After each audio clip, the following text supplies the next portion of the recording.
I was originally a fan of the Fantastic Mr. Fox book by Roald Dahl, but somehow this guy on the internet told me that I should have done this fan pasta on the internet called Mr. Fox Cheated on Me,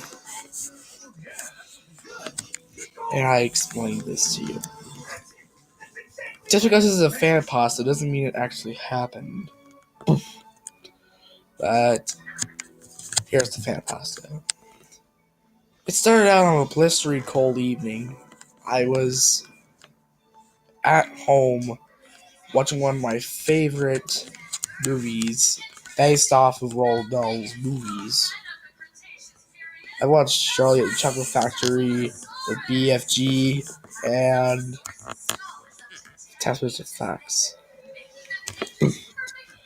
But that day I gotta remember that there was a missing that I was watching ABC Family, also known as Freeform, when these movies aired.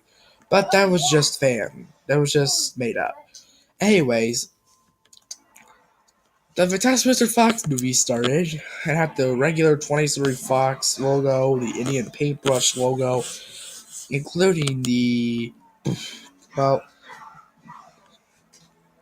the Indian paintbrush and the Regency Enterprises. The intro was okay, but the opening scene started out really, really differently. At the beginning of the movie, it just showed a picture of Lori lying on her bed, staring at me. If you don't know, Lori Loud was from the Loud House. It's just weird to what I experience. And I don't know why the movie would sound like this. Maybe Wes Anderson went to Freeform and then played the wrong copy. Lori just stared at me for like 30 seconds. She didn't even move or talk. Anyways, after 30 seconds, the movie started out even normally. For some seconds, well, it showed Mr. Fox at his home eating breakfast, but he wasn't in the hole. He was in the tree where got taken down by Bugus Bunsen Bean. If you don't know what Bugus Bunsen Bean is, it's like Walt Bogus, Nathan Buttons, and Mr. Bean. That's just what I think. So, eventually, sorry guys. Mr. Fox went off to work, and he found a new house. But instead of a tree or a hole, it just showed a house from my childhood. It was the same house where I was in California. Oh my gosh, why would Wes Anderson go to my house one night and just take a picture of my house? That is just the weirdest thing I ever saw. And then they gave me the inside view of the house. So why would Wes Anderson think of doing this? This really wasn't helpful.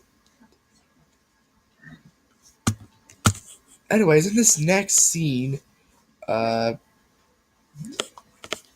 Fox showed Mrs. Fox, Christopherson, and Nash, and Kylie the new apartment, or should the house. But I recognized that I could see Little Loud singing her song in the bathroom, and this looked a lot like the Loud House. Just imagine if Fantastic Mr. Fox had a Loud House crossover. Probably making Nickelodeon movies. Making a Nickelodeon movie about this movie. Says Mr. Fox. Anyways, 30 minutes later, the commercial break stopped. I'm surprised that this was like a paid programming program. But As I recall, Mr. Fox and Lori Lau went on a date. So, but Mrs. Fox came in to take Christopherson and Ash for dinner, but Uncle Kylie wasn't there. So, you know what happened? Mrs. Fox saw Mr. Fox kissing Lori Loud, and then Mrs. Fox began to cry and Mrs. Fox went angry. She was like, Master Fox, why did you cheat on me? That was really loud. Mrs. Fox, she grabbed her husband by the neck, slapping Mr. Fox on the chin thousands and thousands of times until he went red. And the movie ended. I was surprised that this all should have been a short film. I guess Wes Anderson just got drunk. Just know, this was all fan pasta.